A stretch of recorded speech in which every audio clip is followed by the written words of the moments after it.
Hey, I'm Bill Nystrom. It's nice to meet with you. I wanted to give you an update on Rise of the Digital Wingman competition that we had as part of our RPA training and awareness campaign that we're doing in partnership with the United States Air Force. So, as many of you know, we started this journey on May 27th. We were challenged by the Chief Innovation Officer of the Air Force, Ms. Lauren Nossenberger, to help educate airmen on the potential of RPA, especially after seeing kind of what Tech Sergeant Overbay did in AFPC with PCS orders, and the Vice Chief really saying, "Hey, this is just one process and had a big impact. What are some of the other processes out there, and what can some of our other airmen do?" And so we just said that's a good idea. Let's try to figure out what some of our other airmen can do with robotic process automation. And so here we are. So the vice chief kind of laid that challenge on. Said, "Hey, if you're interested in doing this, we'd really like to see how we can save airmen time, because at the end of the day, this is how we level up." And so this is what we got brought through. Starting May 27th, we had that kind of a strategic overview. We went through some of the tactical level training. We did some of the hands-on stuff. And then we helped onboard your software with the AFNet, getting it ready, getting it secured, making sure that it was implemented properly with all the feature sets. And then we helped you kind of work through your processes. We helped you make sure that as you approached an automation, you did it in the correct way, or in a way that is sustainable. And all along the way, you learned. You learned that what was a good nomination for a good automation and what wasn't. You learned that perhaps it's better to get with the subject matter expert on the process than just on the IT side. And so all along that journey has been insightful in so many ways, and we're happy to be part of that with you. And right now, where we're at is we're going to showcase them. We had about 20 nominations, and they're ready to be showcased in front of the Air Force senior leaders. But first, we wanted to demonstrate that here at AFITC, give the opportunity for the rest of the Air Force to look at them, make comments, and give some feedback to our citizen developers. Again, from the high-level demographics of this, lots of airmen participated. We've only been doing this for about 90 some odd days now, but we've had a lot of touch points. At least 576 folks have said, "Yeah, I'm interested in that."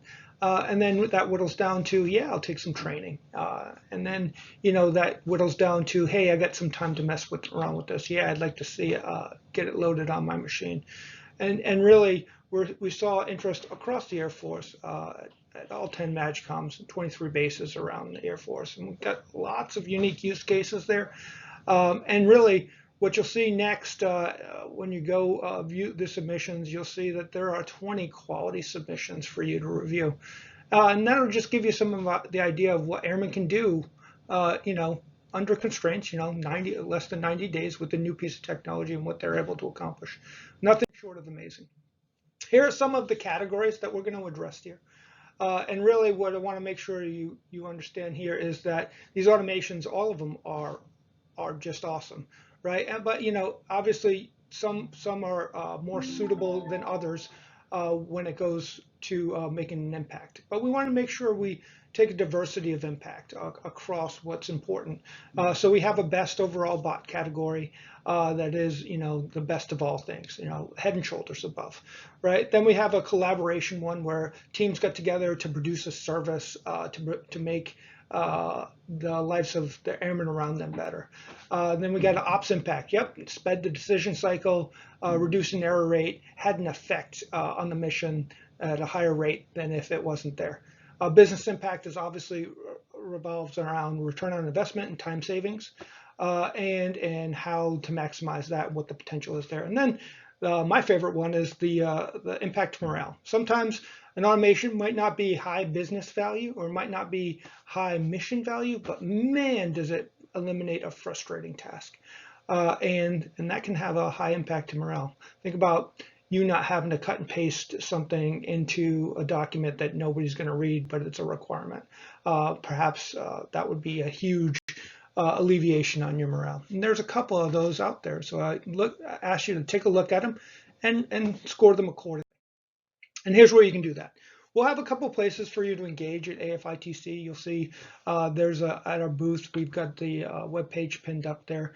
But given the constraints, we had to put this somewhere. So the main body of the showcase is at robotforeverairman.net. And from there, you can take a look at all of them. You can click into them, and you can dig into each and every one.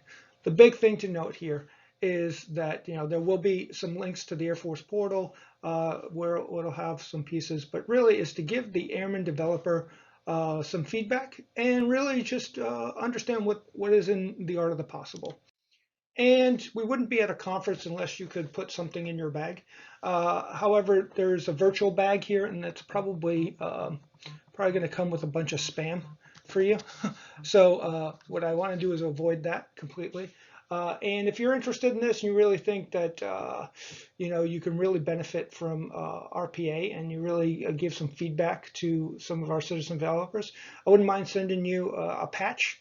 So you can add it to your inventory there, maybe your collector. And so this is just my little gift to you as you go through this. Again, don't hesitate to reach out to me if you have any questions at all, and looking forward to your feedback for our Rise of the Digital Wingman submissions. Thank you.